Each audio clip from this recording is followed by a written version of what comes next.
Детское пособие в Германии. Как и на каких условиях оформить пособие по материнству на детей в Германии? В Германии семьям, где воспитываются дети, со стороны государства оказывается всесторонняя помощь. Появление в семье ребенка является поводом для подачи заявки на получение детских пособий. Родной малыш или приемный, разницы нет. Граждане других государств, проживающие на территории Германии легально, в большинстве случаев тоже имеют право получать выплаты на детей. Обязательные условия для нерезидентов – наличие действующего разрешения на проживание в стране. Пособие по материнству. Пособие Матерлафтсжольд выплачивается за все дни декретного отпуска работающим женщинам, а также иностранным подданным, имеющим разрешение на работу в стране. Размер выплат зависит от среднемесячного заработка за предыдущий квартал. Выплаты производит больничная касса не более 13 евро в день и организация, где женщина работала. Когда страховой полис относится к частной больнице либо женщина включена в семейную страховку, размер пособия составит до 210 евро. Кранкенкассе также компенсирует услуги роддома и оплату школы молодых мам. Куда обратиться для оформления Матерлафтсжольд? Заявление на Матерлафтсжольд подается в больничную кассу не ранее, чем за 7 недель до установленного срока появления малыша на свет.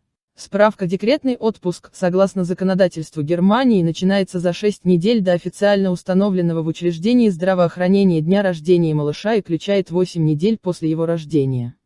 Период продлевается до 12 недель в ситуации с преждевременными родами. Пособие на первый год жизни ребенка. Если родители решили не работать или уйти на неполный рабочий график, чтобы ухаживать за ребенком в первый год его жизни, государство поддержит такой шаг путем ежемесячных выплат Elternjold. Пособие положено даже тем мамам и папам, у которых до этого вообще не было дохода. Варианты такого пособия либо их комбинации. Basis Elternjold – базовые родительские деньги в первые 14 месяцев жизни ребенка.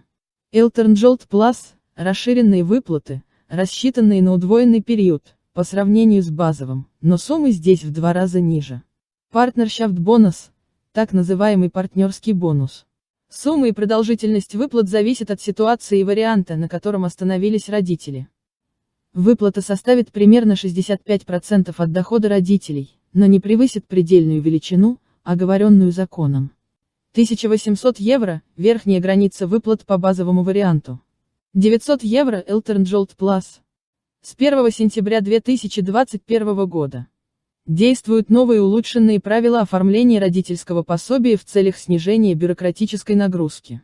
Так, например, разрешенное рабочее время для выплаты родительских денег увеличивается с 30 до 32 часов в неделю.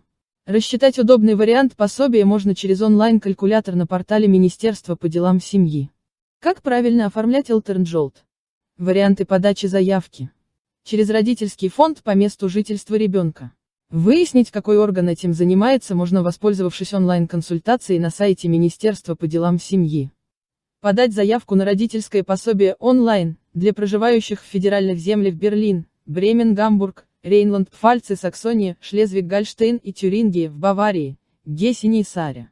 Помощник по цифровым заявкам поможет заполнить форму. Заявка подается в первые 3 месяца после рождения малыша. Если второй родитель также имеет право получать пособие, он тоже подписывает заявление. Обязательно прилагаются свидетельство о рождении и справка о доходах за последний год. Если годовой стаж пока не набран, в расчет берется сумма, заработанная до родов. Когда родитель-предприниматель, к расчету принимается чистая прибыль за минусом расходов. Основное пособие. Ежемесячное пособие Kinderjold выплачивается на всех несовершеннолетних детей в семье. Размер зависит от количества детей в данной семье. 204 евро на первого и второго ребенка. 210 евро на третьего. 235 евро, начиная с 4-го малыша. Право на такой вид пособия появляется у одного из родителей или опекуна, с которым ребенок находится постоянно. Когда ребенок живет отдельно, пособие поступает на его банковский счет. Когда дети живут попеременно у разведенных родителей, через суд пособие делится пополам. На детей-инвалидов пособия могут выплачиваться и после достижения ими 25 лет. Требования для получения Kinderjold, пока ребенок не достигнет 25 лет. Получение первого профессионального образования. Получение второго образования и работа менее 20 часов в неделю. Ребенок зарегистрирован на бирже труда как безработный. Когда старший ребенок становится совершеннолетним, выполняется перерасчет пособия. Второй ребенок считается за первого, третий, за второго и так далее. Обо всех изменениях статуса ребенка родитель или опекун должен своевременно уведомлять семейную кассу. Например, когда дети начали сами зарабатывать, закончили учебу в вузе, вступили в брак. Процесс оформления Киндерджолд. Выплаты пособий на детей относятся к компетенции ведомства семейной кассы Федерального кадрового агентства. Заявление подается по месту жительства в ближайшее отделение фамилейн-кассы либо в мэрию. Электронную форму заявку можно скачать на сайте Bundesаgentur für Arbeit. Во многих федеральных землях есть возможность оформления пособия онлайн на портале Федерального министерства по делам семьи, пожилых людей, женщин и молодежи. Дотации на детей. Киндерзачлаг выплачивается семьям с детьми, бюджет которых не достигает прожиточного минимума. При этом родители не должны быть одновременно получателями социальной помощи, пособий по безработице. Для супругов, воспитывающих детей совместно, минимальной суммой дохода может быть 900 евро, для мамы или папы-одиночки – 600 евро. Верхняя планка ежемесячной надбавки составляет 185 евро. Конкретная сумма на ребенка индивидуальна. В расчет берутся не только уровень доходов, но и бытовые условия. При определении дотации учитываются оплата арендованного жилья, услуг ЖКХ, возраст детей и стоимость имущества, другие социальные факторы. Выплата оформляется на срок 6 месяцев, по истечении которого надо подавать заявку заново. Подробная информация по требованиям к получению Киндерзачлаг размещена на сайте Bundesаgentur für Arbeit. Как оформить Киндерзачлаг? Чтобы получить дотацию, необходимо обратиться с заявлением в местное бюро по трудоустройству, Agentur für Arbeit, или в одну из подотчетных семейных касс по месту жительства. Подать заявление можно онлайн, не выходя из дома. Родители показывают свою зарплату за последние 6 месяцев. Вместе с заявкой на Киндерзачлаг можно отправить на рассмотрение заявку на компенсацию аренды квартиры или на получение субсидии на образование.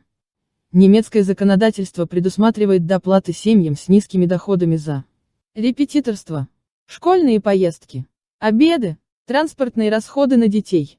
Оперативно выяснить, может ли ваша семья получить надбавку Киндерзачлаг, можно через интерактивный инструмент KIZ Lots на сайте ведомства. Узнать, какую еще поддержку можно получить для своей семьи, можно по бесплатному телефону 0800 4 555 530 у сотрудников семейной кассы Федерального агентства по труду. Аванс на алименты. Родителей-одиночек поддерживают материальной помощью от государства на содержание ребенка в следующих ситуациях.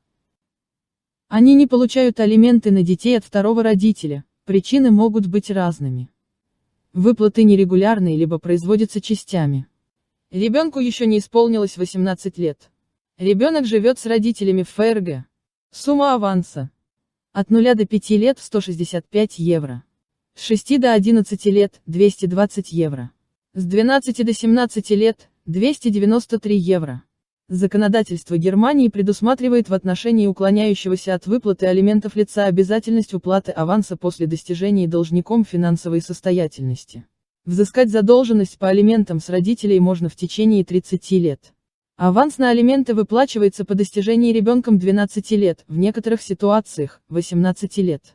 Подробную официальную информацию по данному вопросу можно узнать на официальном сайте Департамента администрации Сената по делам молодежи. Как правильно оформить Unterhaltsvorschuss? Занимаются приемом заявок на предоплату алиментов ведомства опеки над несовершеннолетними детьми, Jugendamt, по месту жительства. Форму заявки можно скачать на сайте Senatsverwaltung für Bildung, Jugend und Familie. Нюансы выплаты детских пособий для семей иммигрантов. Законодательством предусмотрены выплаты родителям на детей, независимо от их гражданства. Чтобы обратиться в фамилейн-кассы за пособием, родители должны проживать в стране постоянно. Хотя бы у одного из них должно быть действующее разрешение на проживание в ФРГ. Когда срок рабочей визы закончился, выплаты Киндерджолд завершаются автоматически. После продления ВНЖ необходимо уведомить фамилейн-кассы и указать новые сроки. Иммигранты имеют право на детское пособие после оформления ВНЖ. Если не получилось оформить пособие в первый месяц, в первую выплату включается недополученная положенная сумма. Максимальный срок давности – полгода до подачи заявления.